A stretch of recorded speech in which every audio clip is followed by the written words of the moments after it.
She was the kind of woman people noticed twice, once for her beauty and once for the quiet in her eyes. Her name was Evelyn Hart, and when the war ended, she was 27 years old and already older than her years. She'd worked at the post office through every season of it, sorting letters that smelled faintly of perfume and fear. She could tell the difference between a love letter and a telegram before she even opened the bag. The love letters were lighter, full of air and hope. The telegrams were heavy, like stones. Every morning, before she walked to work, Evelyn opened the small tin box on her dresser. Inside, wrapped in tissue paper gone yellow with time, was her lipstick Crimson Dawn by Revlon from a year before Pearl Harbor. The gold case was dented, the color worn nearly flat, but it still smelled faintly of roses and smoke. She'd saved it through rationing,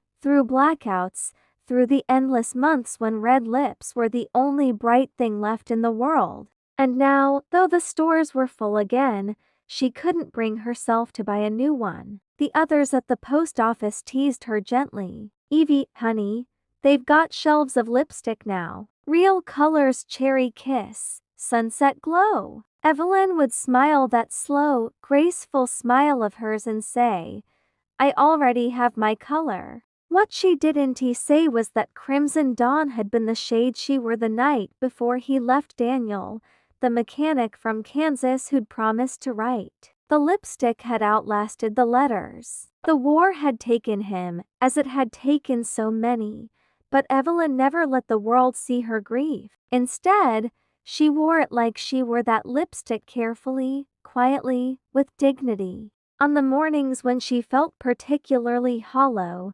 she'd press her lips together, blot them on a scrap of paper, and whisper, "Still here." Then she'd walk through the streets of Maple Falls, heels clicking, chin lifted, as though the world itself depended on her composure. People admired her, the way she carried herself, the calm she brought into every room. Men tipped their hats, women straightened their blouses when she passed. She was what the magazines called refined, though the truth was simpler.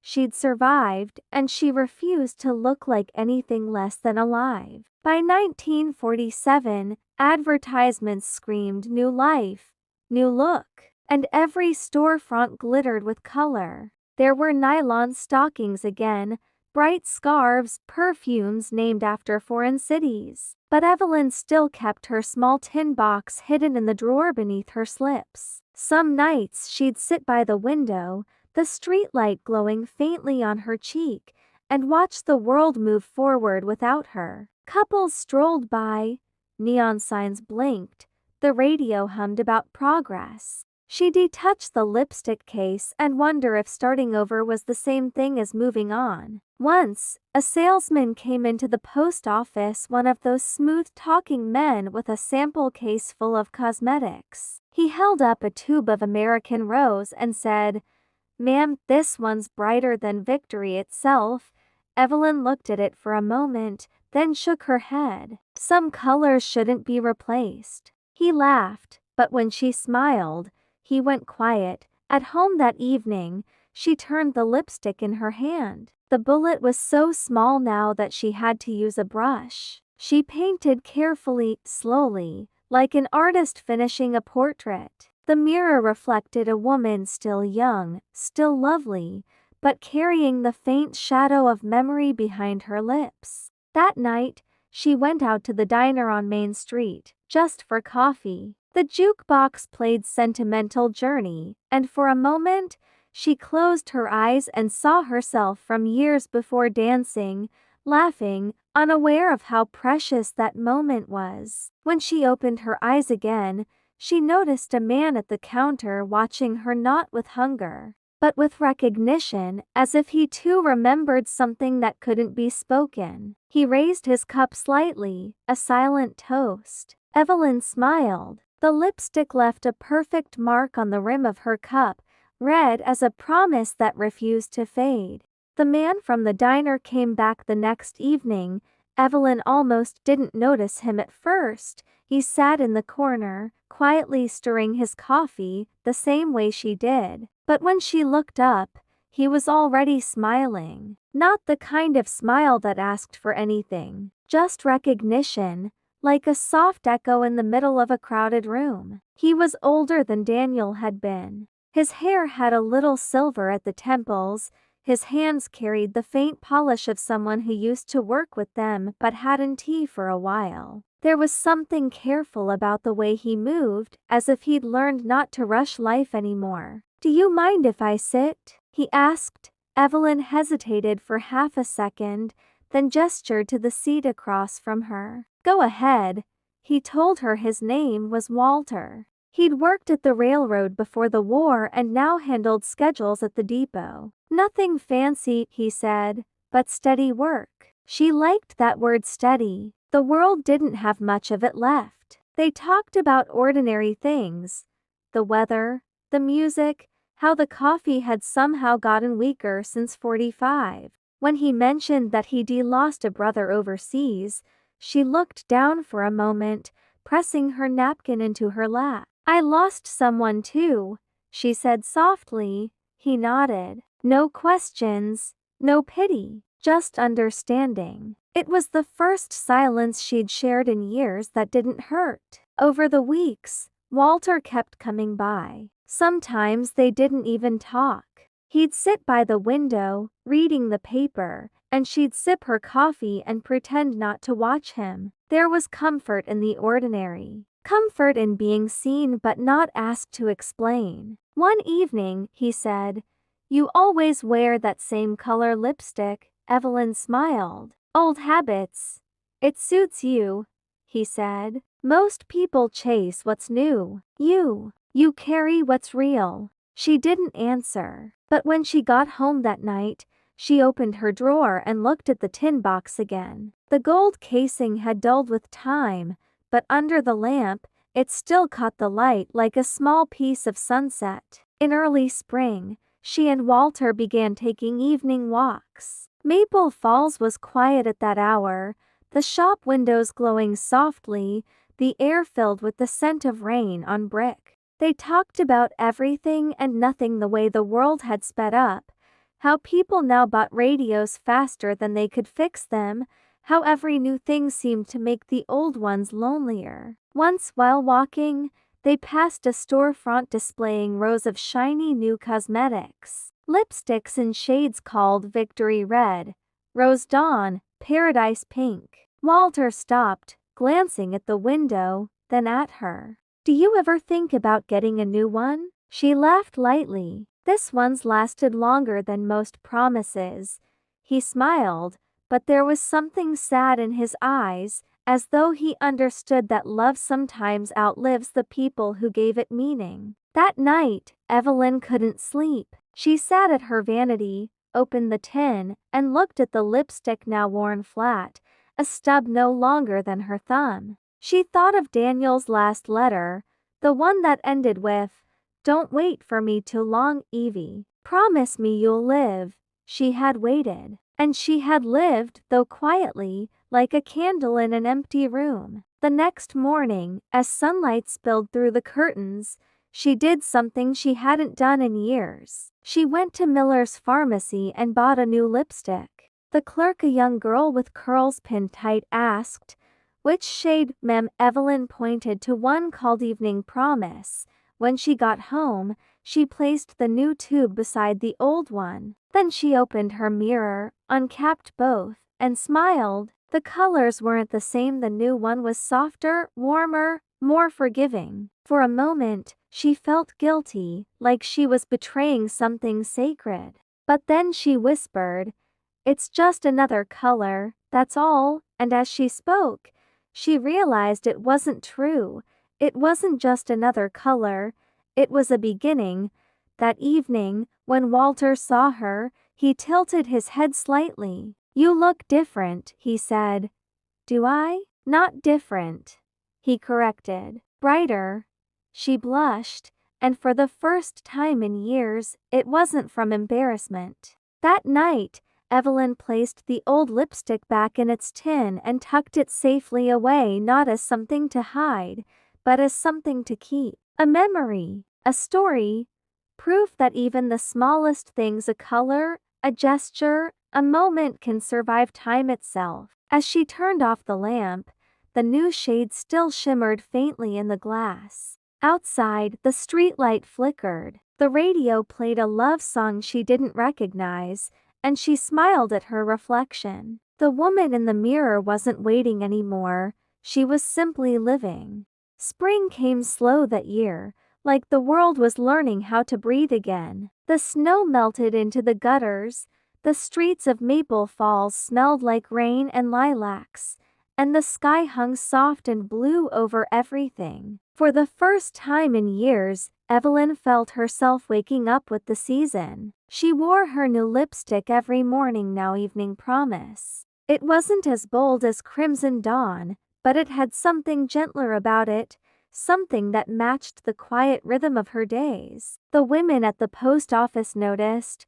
"Evie, that color suits you," one of them said. "Makes you look happy." She smiled. "Maybe I am," and she was just not in the loud, cinematic way of the magazines. It was the kind of happiness that came from small things.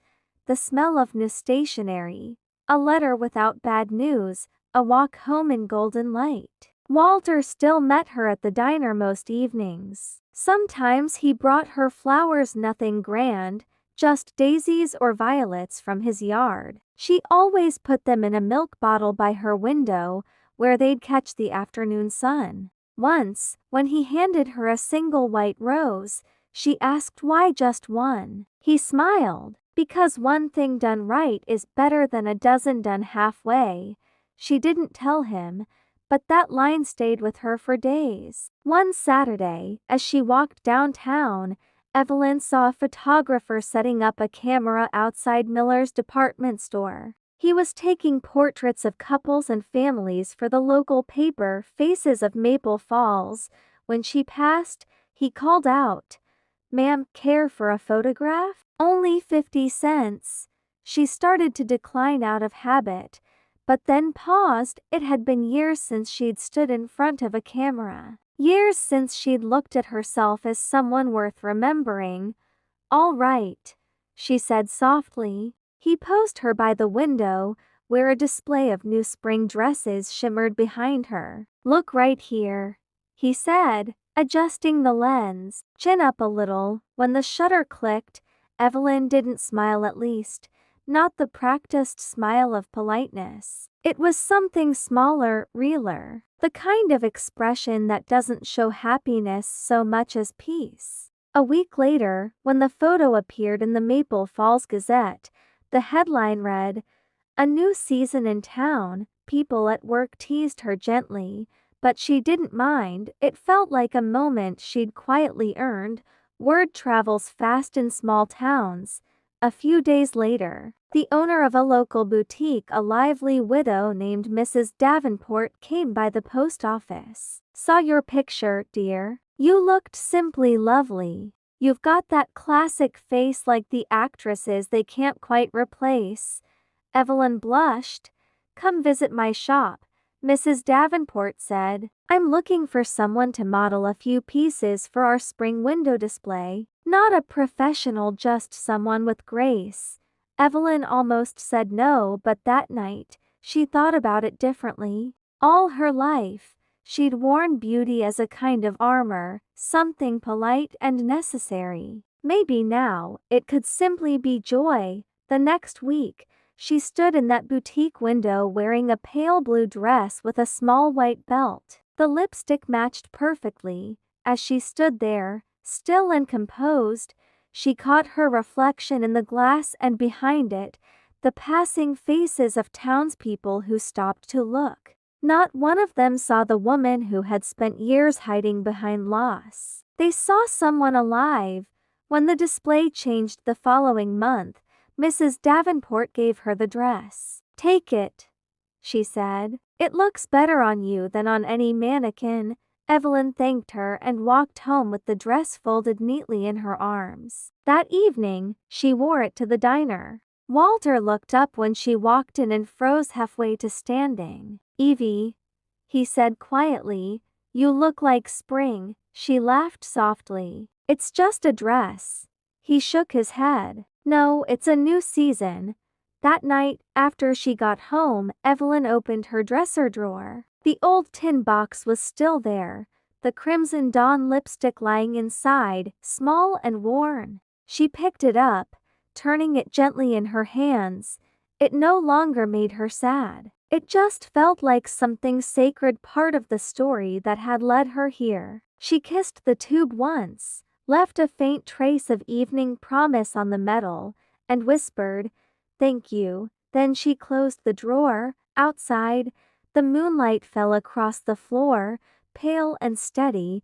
The world hadn't changed much, but she had. And that was enough. By the summer of 1952, Maple Falls felt different. Not louder or busier, just more awake. The shops that had once been dark and quiet now hummed with radio music. The sidewalks sparkled after every rain, and window displays seemed brighter, bolder. Even the air carried a new kind of confidence. Evelyn felt it too. Every morning, she tied her scarf, dabbed a touch of evening promise, and walked to work with that easy grace that comes when a woman finally feels at home in her own life. The letters she sorted at the post office no longer carried the weight of fear. They were filled with news of babies born, homes bought, and family reunions. When she handed envelopes through the window to the customers, she sometimes caught herself smiling, not the careful kind, but the unguarded one, the kind that reaches the eyes. The women at work started asking her advice about small things: shoes, perfume, even love. "Evie," they'd say, "you always seem to know the right thing to do." She'd laugh softly. "No one ever really does," she'd reply, "but it helps to pretend with lipstick." Walter came into her life the way spring comes after a long winter, quietly, then all at once. By autumn, they were taking Sunday drives together, sometimes without a destination, just the two of them and the open road. They'd stop by roadside stands for peaches or sit by the lake with sandwiches wrapped in wax paper. The world didn't need to be extraordinary anymore. Ordinary had become beautiful again. One evening, he asked her, "Do you ever miss him?" She looked out over the water and nodded. "I think I always will. But missing isn't the same as waiting." Walter smiled, and in that smile was all the understanding she'd ever needed. Years passed quietly, as good years often do. Evelyn stayed at the post office until her hair turned silver and her hands trembled when she sorted the mail. By then, the young clerks used computers and letters had begun to give way to telephone calls. Still, she kept her small corner desk, her steady rhythm, her lipstick. One afternoon, after the last customer left, she opened the drawer beneath the counter. Inside, wrapped in the same old tissue paper, was the tin box she'd carried with her all those years. She opened it carefully.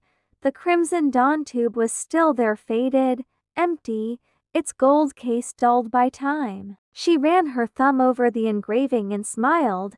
It didn't hurt anymore. It felt like greeting an old friend who had traveled the same long road she had. That night, she sat at her vanity, the evening light falling across her face. Her reflection stared back, older, yes, but softer somehow. She uncapped her current lipstick, still evening promise, though she'd gone through many tubes since the first, and traced a careful line across her lips. The color glowed faintly in the lamplight. It was still her, still beautiful, but different now, the kind of beauty that doesn't demand to be seen, it simply exists. On the dresser beside her, she placed the old lipstick tin. She didn't hide it this time, it belonged there, among the perfume bottles and folded scarves, a reminder of all the shades of her life, the sorrow, the endurance, the grace. The next morning, The newspaper arrived with a headline about a new kind of beauty campaign sweeping the country: modern women, strong, smart, and unafraid. Evelyn smiled as she read it, thinking that maybe, just maybe, she had been one of them all along. She walked to the window, drew back the curtain, and let the sunlight spill across her face. The town was waking up, the bakery smell drifting through the street, the sound of a milk truck rattling past. She picked up her handbag and her lipstick, slipped both inside, and stepped out into the morning. As she closed the door behind her, the mirror caught her reflection one last time: the faintest trace of color, the lightest smile. It wasn't crimson dawn anymore. It wasn't about remembrance or grief. It was simply her color now, the shade she kept, not to remember someone else, but to remember herself. If this story touched something in you, a memory, a face, a feeling, don't let it fade. Every like, every comment, every subscription keeps these moments alive. Together, we're not just remembering history, we're keeping the heartbeat of yesterday alive, one story at a time.